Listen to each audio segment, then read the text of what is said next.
Hey guys, this is Hell Hades. This is a Raid Shadow Legends video. Guys, I've just noticed we've got a big tournament popping in tomorrow. Not an event, a tournament.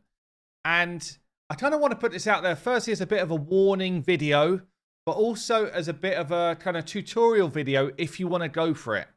Okay, so just had this pop up here. A champion training tournament.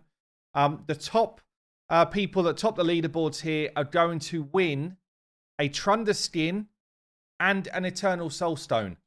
If it was one or the other, then I think the challenge would be actually very different, because a lot of people are going to already have this Trunda skin. The people that wanted it first time round, like me, already went and won it.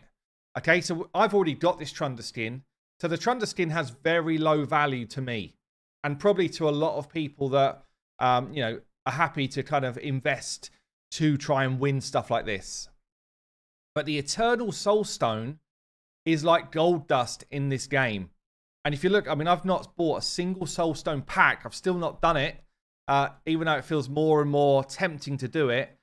But if you look at the way they price the medium Soulstones, you're talking basically $8 a pop. Or the weak source Soulstones, just over £1 a pop. Yeah, if you think about that, I mean, they would probably be pricing the big Eternal ones at least the same as they price a Sacred Shard, at least. So they're like gold dust. They're very hard to come by. Generally, they're not available in tournaments and stuff like that. We don't really see them.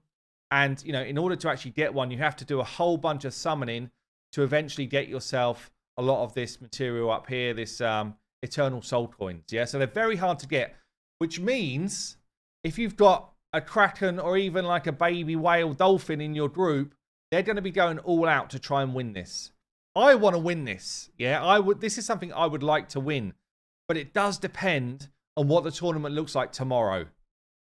So if this tournament is going to be over maybe like 3 days, that's already a long time to do champion training. I did, and for those who have not watched the series of me trying to get Krisk on a champion training, I'll pin a couple of the videos at the end here. It's brutal. It's a brutal thing to do. The one for Krisk for me was a week long. Okay, and it's probably the hardest thing I've done in Raid. I was almost like 24/7 champion training. Yeah, I burnt tons of resources. I bought tons of resources, and it ended up costing me a lot to win it. And the dude that came second, it ended up costing him a lot to get nothing, which is, it sucks, honestly. That side of it absolutely sucks. So that's where the warning comes in. If you're not prepared to absolutely go for it, then don't even get involved. Yeah, perhaps check out and see what the rest of the rewards are. But my suggestion is don't even get involved. And I might be proved wrong here. I doubt I am, but I might be proved wrong. And it might be that everybody could earn an Eternal Soulstone if they hit a certain number of points, like 14,000 points champion training. In that case, fill your boots and go for it. But if it's just the winners, and it does say top the leaderboards and win, if it's just the winners that can earn this, then you absolutely need to check out your group, look for some big names in there, and make a decision. Because I tell you now, big names are going to have a lot more than what I've got. I use a lot of my resources to kind of showcase stuff in the game. Most people sit on them. Most people that you're going to be up against here are going to have 2,000 of each brew, at least. They're going to have chickens like I've got chickens. Yeah, because actually, to do champion training, you're actually better off not using chickens, believe it or not. Yeah, and they're also going to have probably a lot of books. Yeah, rare books, epic books. I very rarely need them. And honestly, the only time that people tend to use them now is through Clan v Clan stuff, if they're trying to win a Clan v Clan war. They're also likely to have, if you're up against someone who's a big boy, the barrels and the feasts, because they win them through other tournaments that they're in. Yeah, so you're going to be up against people that have got resources ready to go. Some people, if I take my friend Rainis, he will already have a whole ton of food ready to go. A whole ton of 5-star chickens that he's made because he wants to win stuff like this.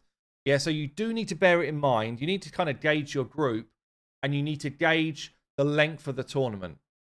Because if it's a longer tournament, like 7 days, I mean, that's a hell of a lot of grind. it's a hell of a lot of resources you would have to throw in to try and win it. And I mean, I was going to go into kind of like how to go about winning it. I'll give you some bare bone basics on this video, but I've done this in detail. Yeah, I've done this how to farm. In fact, let me grab the vid. Yeah, so all I did here, I just searched Hell Hades, how to farm food. This one here, best food strategy, how to max champions fast and efficiently to win champion training events. It's like a breakdown, a 15, 16 minute breakdown of how to do this really effectively with the right number of kind of like brews and that to throw into champions. So definitely come and check this out because it is going to, it will save you pain, yeah, when it comes to it, because a lot of people don't understand this. I'll go into some basics for you just so you've got a kind of feel for it.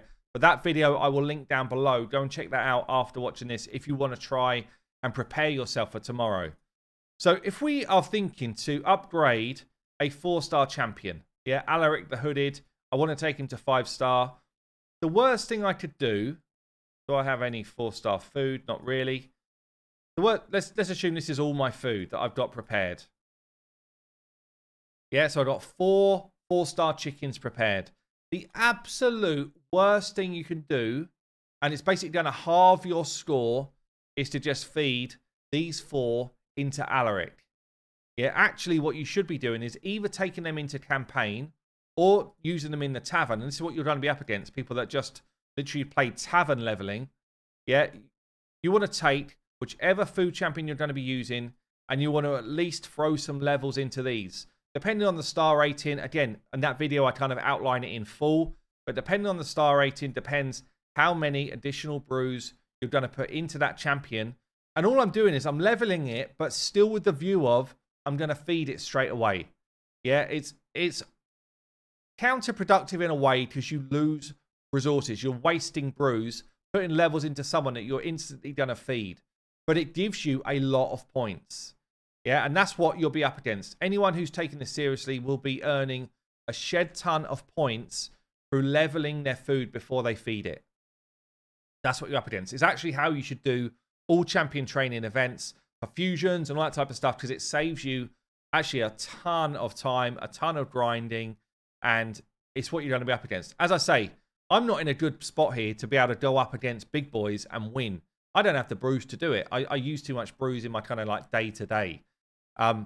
You'll also find I actually use tons of gems at the weekend doing stupid shard stuff. You'll find that most whales or krakens have got like 20k gems.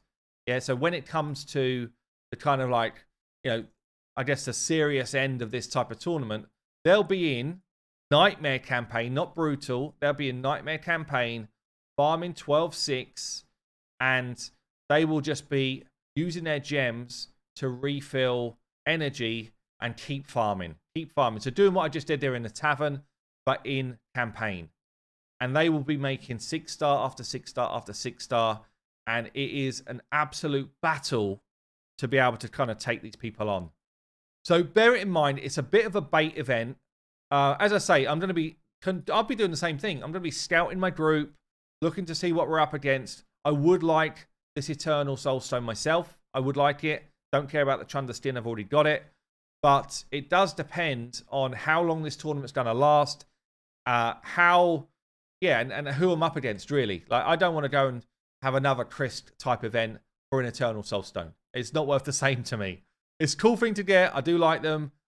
They are a massive kind of potential upgrade. Or a nothing upgrade. Like, who knows? Honestly, it's so RNG. Who knows? But I do want one. But yeah, who knows what it's going to be like. Anyway, that's enough from me. I've been Hell Hades. Let's keep an eye on it. And I'll update you tomorrow, I guess. I'll see you later.